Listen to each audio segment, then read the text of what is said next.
Bom dia, irmãos. Bom dia, irmãos que estão aqui, irmãos que estão nos assistindo de casa. É muito bom estar aqui, né? Já faz um tempo que nós não vimos e hoje pela manhã a gente se preparando em casa para estar aqui. É sempre muito bom a gente passar por aqueles portões, entrar por aquela porta. É sempre bom estarmos aqui na casa de Deus, juntos como família de Deus. E eu louvo a Deus pela vida da nossa igreja, pela vida dos irmãos, pelas famílias da nossa igreja. E nós estávamos cantando, né, nessa manhã, Jesus é o motivo da minha canção. Nós acabamos de cantar que porque Ele vive posso crer no amanhã. E tudo gira em torno de Jesus. Tudo gira em torno dele.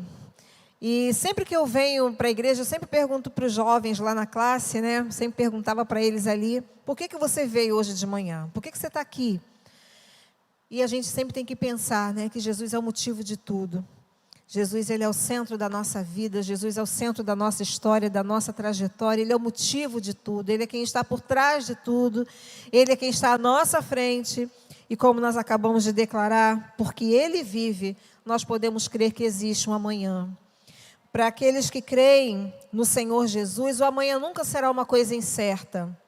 O amanhã pode ser incerto para aqueles que não têm Jesus, mas para aqueles que têm Jesus como motivo da sua vida, como motivo da sua existência, podemos declarar com todas as forças do nosso pulmão, porque Ele vive, podemos crer que existe um amanhã. E a gente não precisa saber o que o amanhã nos reserva. Basta confiarmos no Deus a quem servimos. Amém? Irmãos, hoje, Dia das Mães, né, o nosso pastor não pôde estar hoje pela manhã. E ele me pediu que estivesse aqui com os irmãos meditando na palavra de Deus. E algo que a gente passou uma semana aí bastante difícil.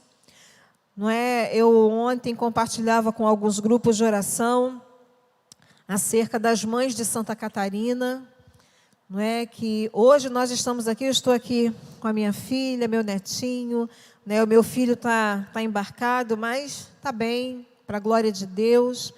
E a gente precisa, né, levar a nossa mente aos corações daquelas mães que hoje não têm o que comemorar. Tem muitas mães hoje no nosso país, no mundo, que não têm o que comemorar. E a gente precisa pedir ao Senhor por elas. Nos lembrarmos ao longo desse dia, ao longo da semana, de pedirmos o conforto de Deus. Porque para quem é mãe, a gente não consegue imaginar uma dor dessa. A gente não consegue imaginar uma dor dessa. E a gente não consegue imaginar nenhum mal acontecendo aos nossos filhos que são bebês, crianças, adolescentes, adultos ou até os filhos idosos, né?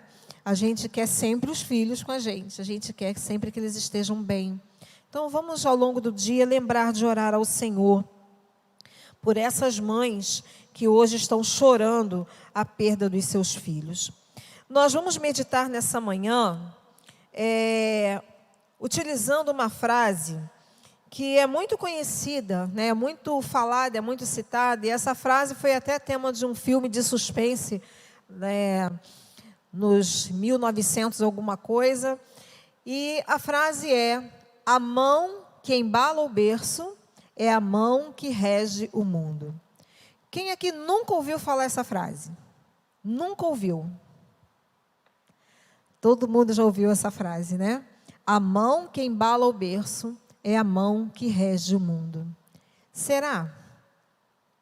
A gente vai pensar nessa manhã em todas as implicações que a maternidade nos traz.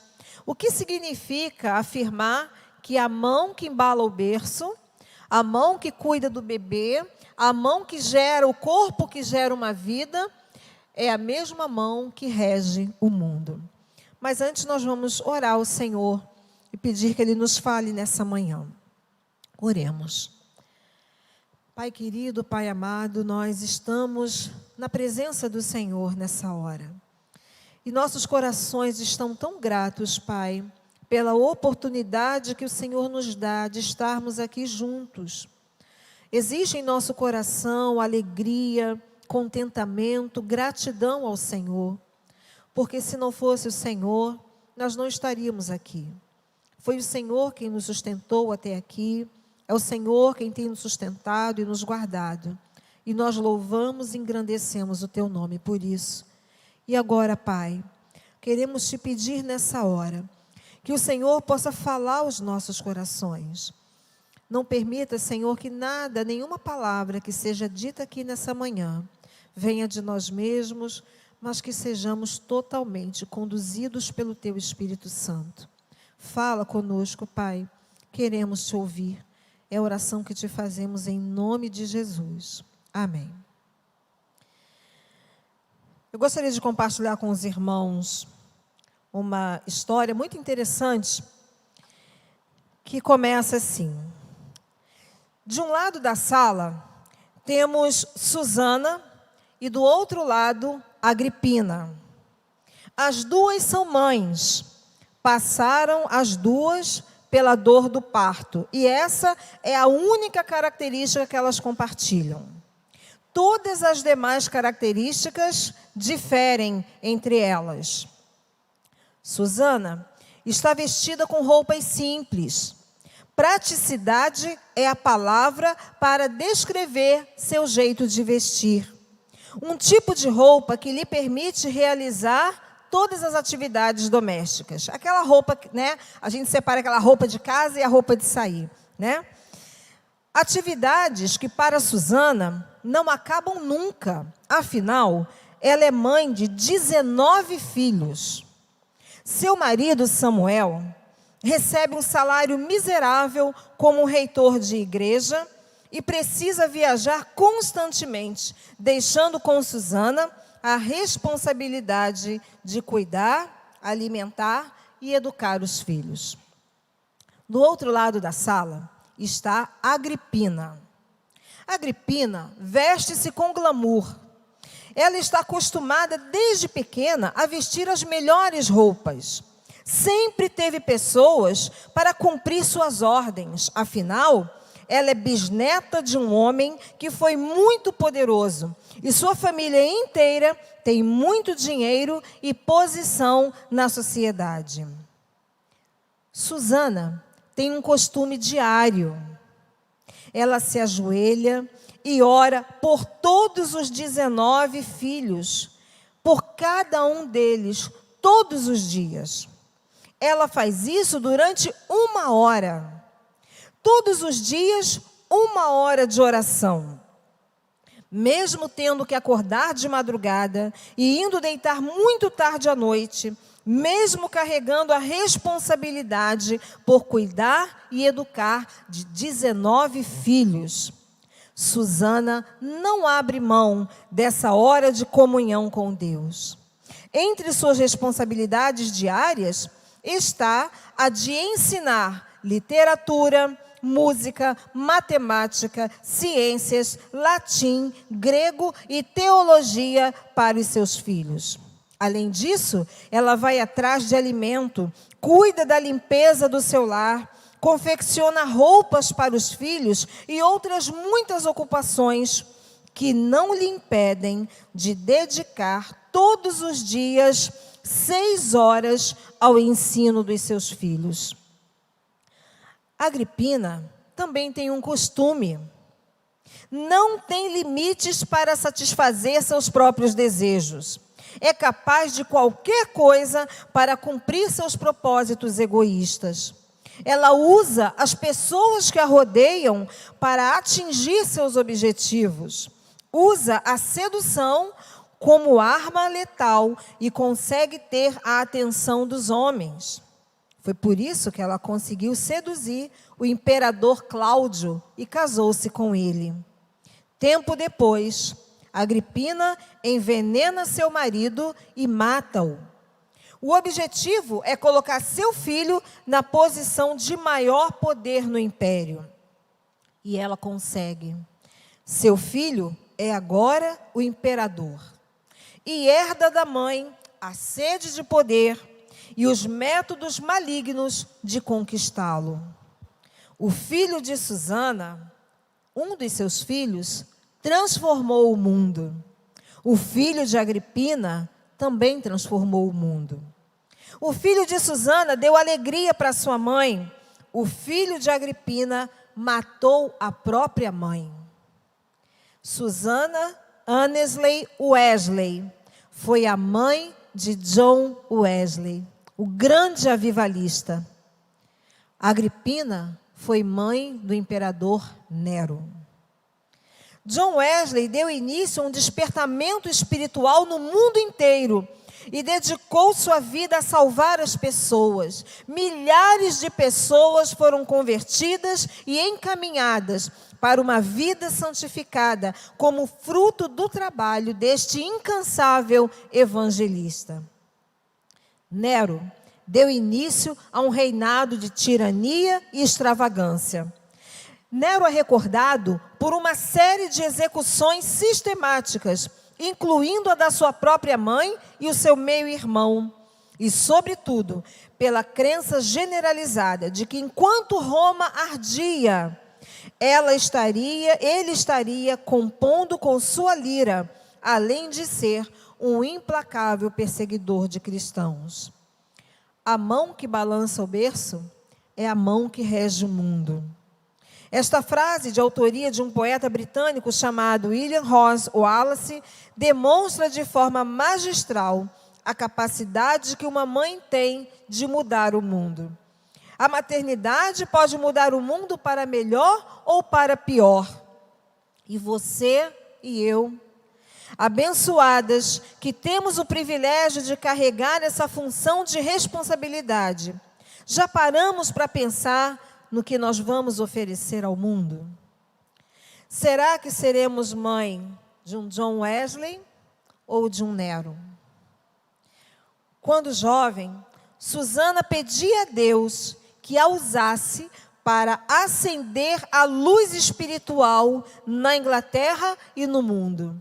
Ela não imaginava como Deus responderia suas orações. Deus a chamou para servir como mãe e, através do seu filho, ver os seus sonhos realizados. Não há dúvidas de que as orações de Susana ajudaram a mudar o mundo. Não há dúvida de que as nossas orações vão mudar o mundo. A mão que balança o berço é a mão que rege o mundo. E nós vamos meditar nessa manhã na vida de uma mãe que nós já conhecemos bem a história dela. Mas nós queremos rapidamente destacar 3 momentos na vida dessa mulher chamada Ana. E para tanto vamos abrir lá em 1 Samuel, capítulo 1. E nós vamos ler primeiramente de 25 a 28. E depois vamos permanecer com nossas Bíblias abertas. Como podemos mudar o mundo? Como podemos entender que fomos chamadas para gerar vidas que vão transformar o mundo? 1 Samuel 1, 25 a 28. Diz assim a palavra de Deus: Eles sacrificaram o novilho e levaram o menino a Eli, e ela lhe disse: Meu senhor, juro por tua vida que eu sou a mulher que esteve aqui a teu lado, orando ao Senhor. Este era o menino que eu pedia, e o Senhor concedeu-me o pedido. Por isso, agora eu o dedico ao Senhor. Por toda a sua vida será dedicado ao Senhor. E ali adorou o Senhor. Nós todos conhecemos a história dessa mulher. Ana era uma mulher estéril, não podia ter filhos, casada com Eucana, que tinha uma outra mulher chamada Penina, que tinha filhos. E Ana e Eucana e toda a sua família viviam num período de Israel, que era o período dos juízes, um período de extrema corrupção. A Bíblia relata que nesse período, os homens, as mulheres, as pessoas faziam o que bem entendiam. Ninguém buscava o Senhor, ninguém queria saber de Deus, ninguém buscava a presença de Deus, ninguém queria obedecer a Deus. Era esse o contexto em que Ana vivia, em que a família de Ana vivia. Eucana e suas mulheres e os filhos de Penina viviam nesse contexto, um contexto de extrema corrupção na história de Israel, um contexto de extrema depravação moral e espiritual. E é nesse contexto que essa mulher, Ana, vive um dilema, vive uma angústia, vive um grande problema, principalmente para a sua cultura e naquela época. Uma mulher que não podia gerar filhos, ela era vista e era tida pelas pessoas como alguém sem valor. Era uma mulher que não tinha, era uma pessoa totalmente sem valor. Ela era totalmente desprezada por isso. A visão que as pessoas tinham é que ela era alguém que foi amaldiçoada por Deus. Porque ter filhos, e muitos filhos, e quando eu li a história de Susanna Wesley, né, uma mãe de 19 filhos, e na época, no contexto cultural do povo judeu, ter muitos filhos era sinal de bênção do Senhor. Ter muitos filhos, uma mulher que tinha muitos filhos, era uma mulher abençoada. Ela era marcada, ela era vista pelos seus vizinhos. Quando ela passava pela rua com os seus filhos, ali vai uma mulher abençoada por Deus. Não era assim com Ana. Ana era vista como uma mulher amaldiçoada. Uma mulher com quem as vizinhas não queriam conversar. Ninguém queria papo com Ana. Ana era desprezada nas festas, nos encontros de família, nas reuniões com os vizinhos, nas reuniões da comunidade, nas celebrações, nas festas judaicas. Ana era alguém que estava sempre à margem, era alguém que era sempre colocada de lado, porque era uma mulher marcada como amaldiçoada. E Ana ainda vivia uma outra situação. Penina, a outra mulher de Eucana, tinha filhos. E Penina se divertia, Penina naturalmente se deleitava com a condição de Ana. E vivia humilhando Ana. Penina passava os seus dias humilhando a condição de Ana. Ela naturalmente devia passar por Ana com os seus filhos e exibir para Ana a sua possibilidade de ser mãe. Ela exibia para Ana: olha, eu sou abençoada e você não. Olha, Deus me deu os filhos e você não. Era essa a vida de Ana. Mas nós encontramos no relato da história de Ana algumas questões muito interessantes. Nós vamos ver lá no capítulo 1, no verso 3. Os irmãos mantenham suas Bíblias abertas. No capítulo 1, no verso 3, nós encontramos registrado o seguinte: todos os anos, esse homem, Eucana, marido de Ana e Penina, subia de sua cidade a Siló para adorar e sacrificar ao Senhor dos Exércitos. Todos os anos, Eucana ia com toda a sua família a Siló para cultuar, para adorar ao Senhor. E no verso 7, nós encontramos, na primeira parte do verso 7, o seguinte: isso acontecia ano após ano. Está se referindo aqui à perseguição de Penina. Ano após ano, Penina perseguia Ana, sempre que Ana subia à casa do Senhor. É muito interessante a gente observar que na vida de Ana, Ana poderia perfeitamente olhar para a sua situação, olhar para a sua condição, revoltar-se com Deus e dizer: eu não quero mais, eu não vou mais adorar esse Deus, eu não quero mais saber desse Deus, eu não vou mais a Siló com vocês, vão vocês, Deus não me abençoou. Mas não era isso que Ana fazia. Nós encontramos aqui no verso 7, isso acontecia, a perseguição de Penina acontecia, continuava acontecendo, mas Ana sempre subia à casa do Senhor. Ana nunca deixou de buscar a presença de Deus. Ana nunca deixou de confiar no Deus que ela servia. Ana nunca deixou de acreditar que em algum momento ela seria abençoada por Deus. Apesar de toda a sua condição, e nós podemos pensar que mães que geram filhos que vão transformar o mundo são mães que não são movidas pelas circunstâncias. São mães que permanecem firmes, que permanecem rumo ao alvo, que permanecem aos pés do Senhor, entregando a vida dos seus filhos, orando pelos seus filhos, sejam eles bebês, estejam eles no ventre ou sejam eles já idosos. Mães que geram filhos que vão transformar o mundo. E irmãs, eu sempre penso, quando a gente fala de transformar o mundo, às vezes a gente pensa o seguinte: o maior desejo do nosso coração, de uma mãe, do coração de uma mãe, é ver seus filhos bem-sucedidos. Não existe mãe que não queira sucesso na vida dos seus filhos. A gente quer que os filhos tenham sucesso na carreira, a gente quer que os filhos tenham sucesso na vida amorosa, na construção da sua família, a gente quer que os filhos tenham sucesso na sua vida espiritual, que sejam pessoas, homens e mulheres, que sejam servos de Deus. Toda mãe deseja isso. Mas muitas vezes, nós somos tão assoberbadas pelos apelos do mundo, por aquilo que o mundo coloca diante de nós, e a gente fica muitas vezes gastando nosso tempo, nossa energia, investindo tempo e energia para que o nosso filho tenha uma excelente educação, para que o nosso filho faça os melhores cursos. A gente ocupa todo o tempo do nosso filho ao longo do dia com 1001 atividades, achando que é isso que vai fazer com que ele tenha sucesso, e muitas vezes não gastamos tempo com o principal, que é colocar os nossos filhos todos os dias diante do Senhor. Apresentar a vida de cada um dos nossos filhos no altar do Senhor. Consagrar a vida dos nossos filhos ao Senhor. Filhos que vão transformar o mundo. Mulheres que geram filhos que vão transformar o mundo. São mulheres que não são movidas, são mães que não são movidas pelas circunstâncias.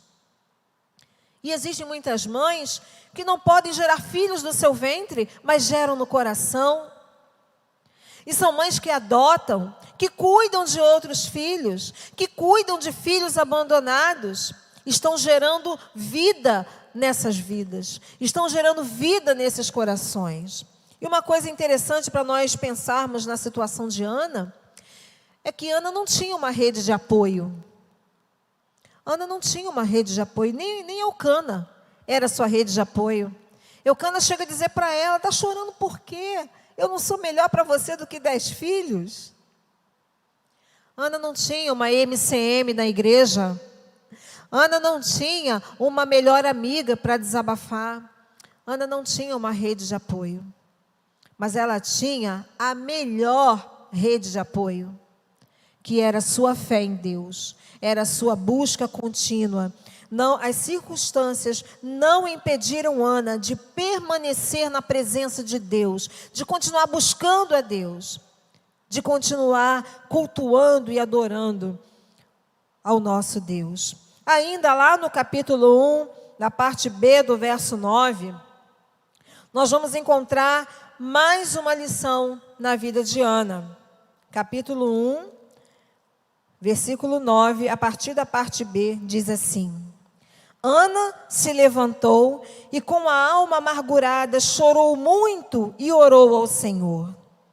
E fez um voto dizendo: ó Senhor dos exércitos, se tu deres atenção à humilhação de tua serva, te lembrares de mim e não te esqueceres de tua serva, mas lhe deres um filho, então eu o dedicarei ao Senhor por todos os dias de sua vida, e o seu cabelo e sua barba nunca serão cortados. O que nós aprendemos aqui, mais uma lição que aprendemos com Ana, é que mães que geram filhos que vão transformar o mundo, mães que geram filhos que vão mudar o mundo, são mulheres de oração.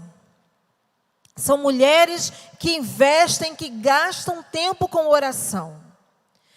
Irmãos e irmãs, nós estamos vivendo dias muito maus.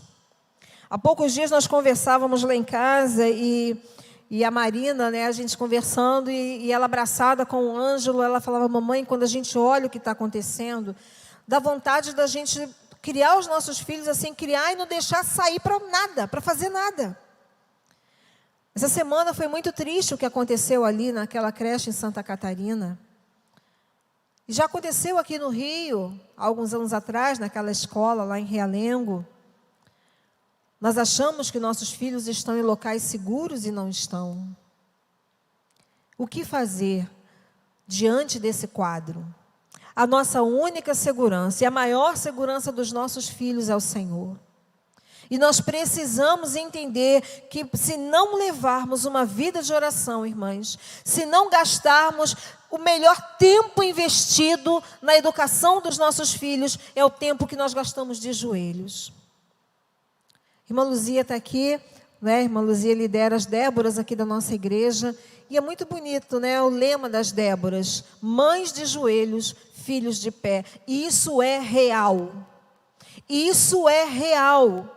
Quanto mais tempo nós gastarmos de joelhos, mais tempo nós vamos investir, mais nós vamos ser chamadas a orar. E vamos ver os nossos filhos de pé, não cumprindo, realizando os nossos sonhos. Não realizando aquilo que nós idealizamos para eles, mas realizando, e nós vamos ver cumprindo-se na vida deles os propósitos de Deus.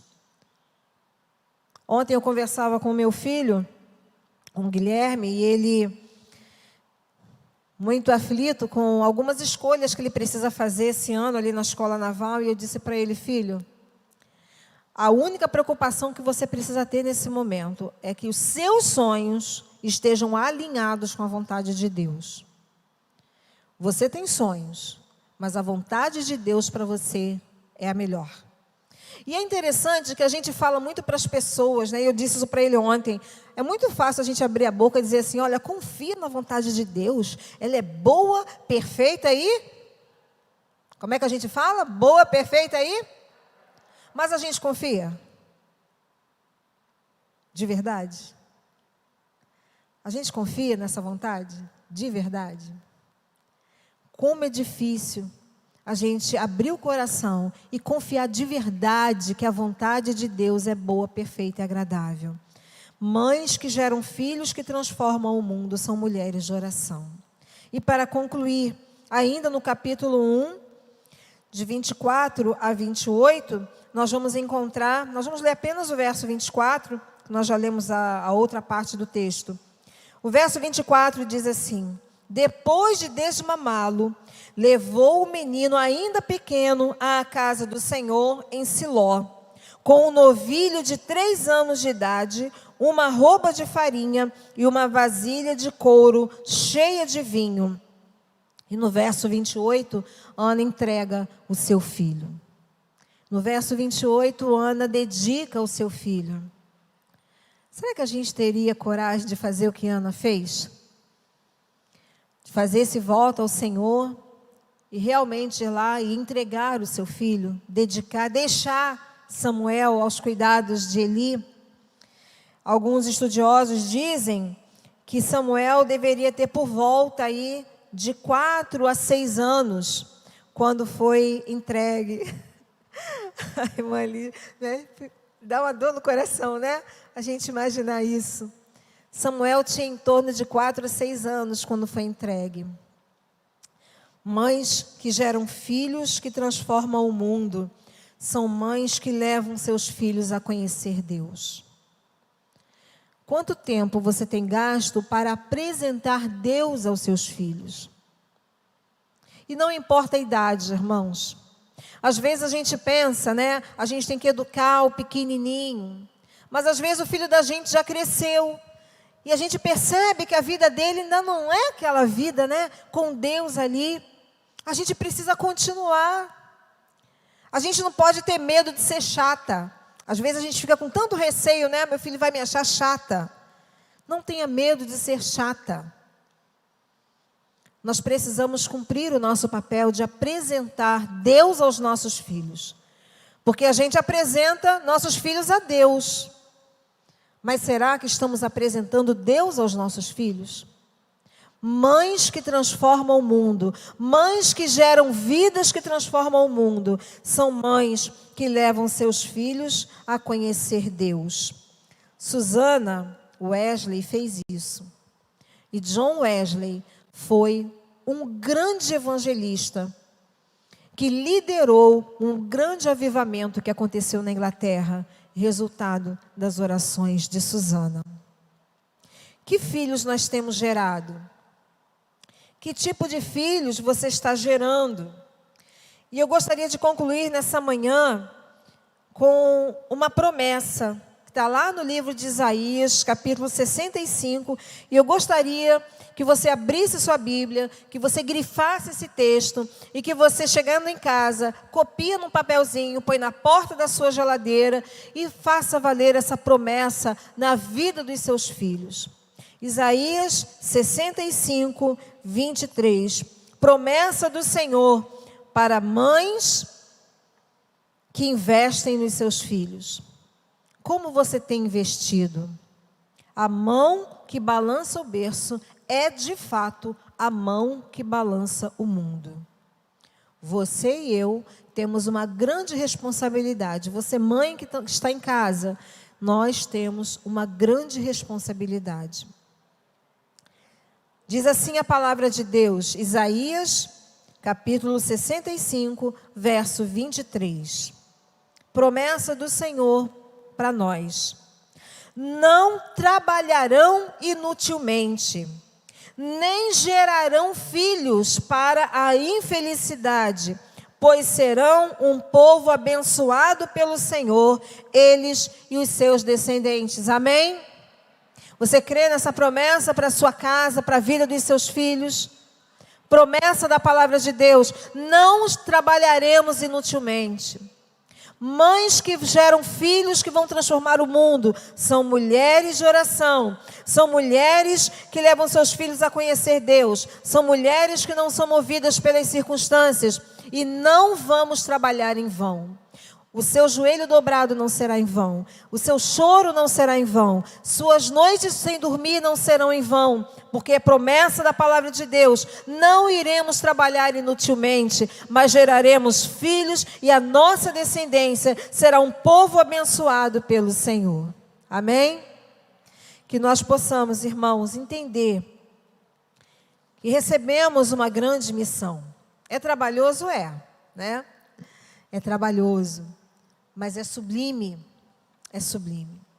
que possamos gerar Johns Wesley, que possamos gerar Billy Graham, que possamos gerar homens e mulheres que sejam servos de Deus acima de tudo, que nossos filhos tenham seus dias contados na presença do Senhor, que toda a vida dos nossos filhos esteja na presença do Pai.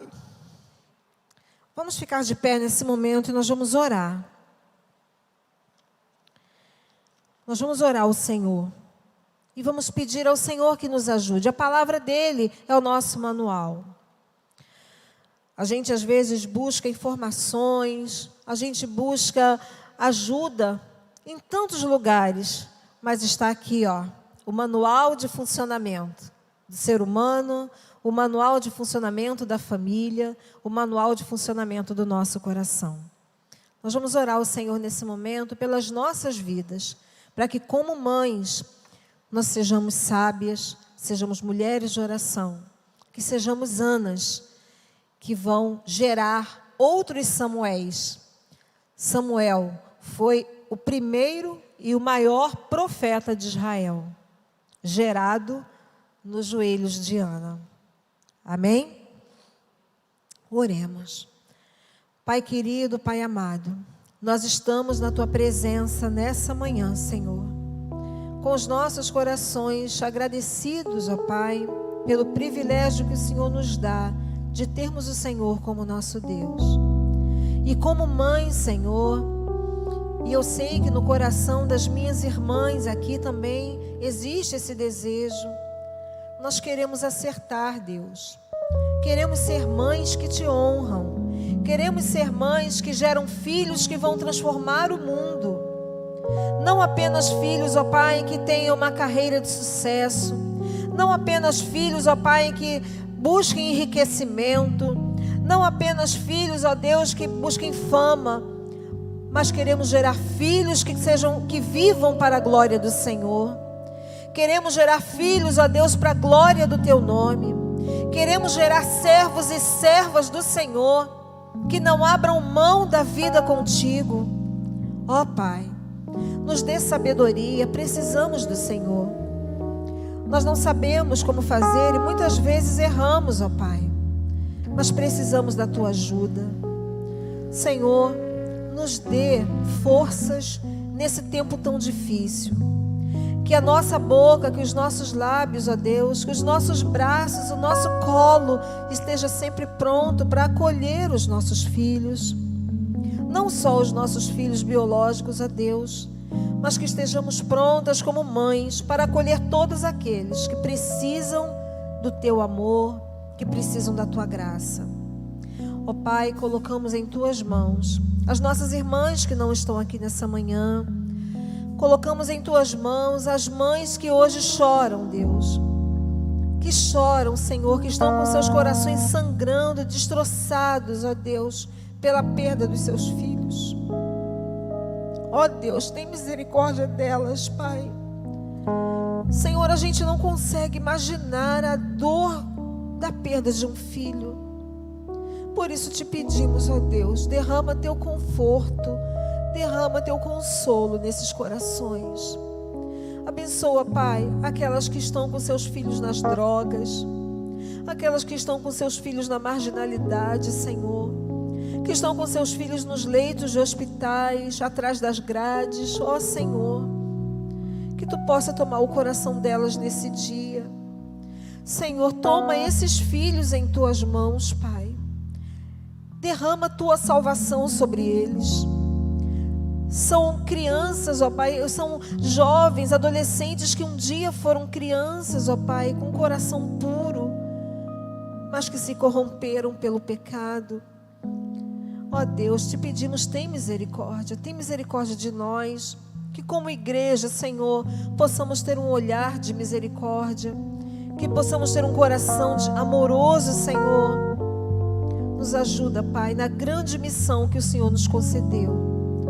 Ó Pai, nós te agradecemos porque o Senhor encontrou em nós mulheres, ó Deus, para gerar vida.